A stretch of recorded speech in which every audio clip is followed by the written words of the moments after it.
For the last 2 years, a Queensland historian has been lifting the lid on one of the biggest US military cover-ups on Australian soil. In the middle of World War II, a battle broke out between African American soldiers and their white officers in Townsville. Now, as Josh Bavis reports, the researcher is investigating whether some of the ringleaders may have been shot dead and buried in the north.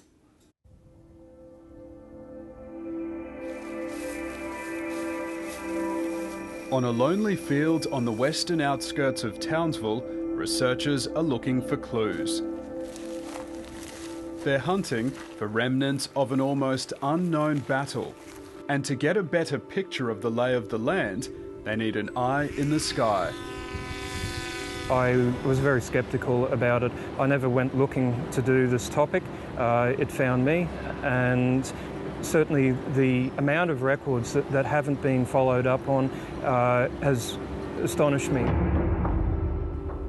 Ray Holyoake says this is the site of a violent siege between African American troops and their white officers in May 1942 in the midst of World War II.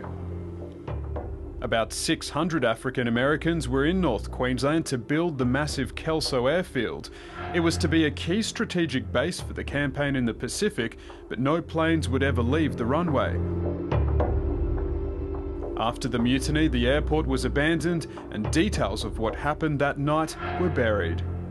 There was a lot of things happened in Townsville during the war, and it was unreal, and no one knows anything about it.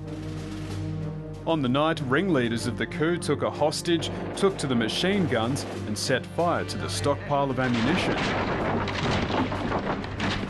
Australian War Memorial records prove Aussie troops were called in to man a series of roadblocks. Danny Miles worked as a milkman with his father in Townsville at the time.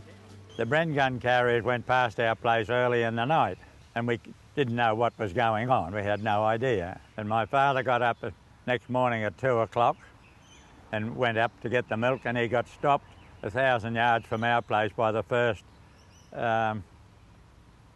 guards across the road. There was a very big meeting the next morning with US and Australian commanders to inform them of the incident, but also to plan that something similar doesn't happen in the future. Revelations of the mutiny went straight to the top. Documents revealed General Douglas MacArthur was briefed on the incident as he was establishing his office here in Brisbane. At the time, it was highly classified information. US war correspondent Robert Sherrod was on the ground. His report detailed planning failures, supply problems and harsh treatment of the black troops. One of the biggest stories of the war which can't be written, and which shouldn't be written, of course, is the mutiny among American Negro troops, which took place near Townsville on May 22nd. US Congressman Lyndon Johnson, who had become president, travelled to Townsville on behalf of the Navy to find out what went wrong. And he was in Townsville for 3 days gathering information on what had happened at Kelso. This footage shows Lyndon Johnson relaxing on the Strand, but he was sitting on a potentially explosive situation. Johnson agreed to take Sherrod's report back to his Time Life editors in Washington. Instead, he said it was too hot and destroyed it. This surviving portion was later uncovered in his personal library.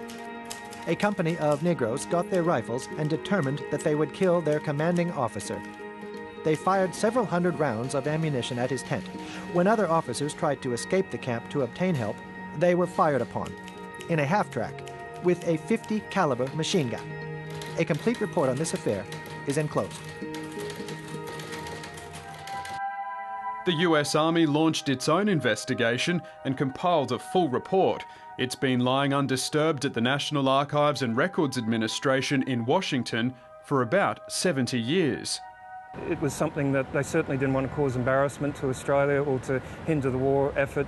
You've got to remember these African American men were driving the trucks, they were stocking the warehouses, they were doing all the hard labour on the airfields, so it was vital that this information didn't get out into the wider segregated units.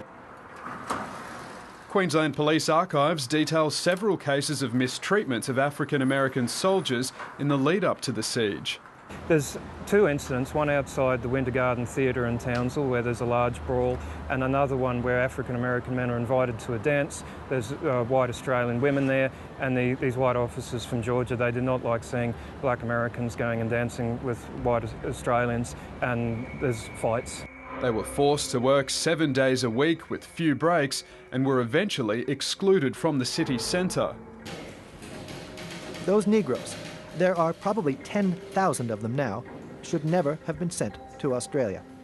There are no women here for them, and some ugly situations have resulted.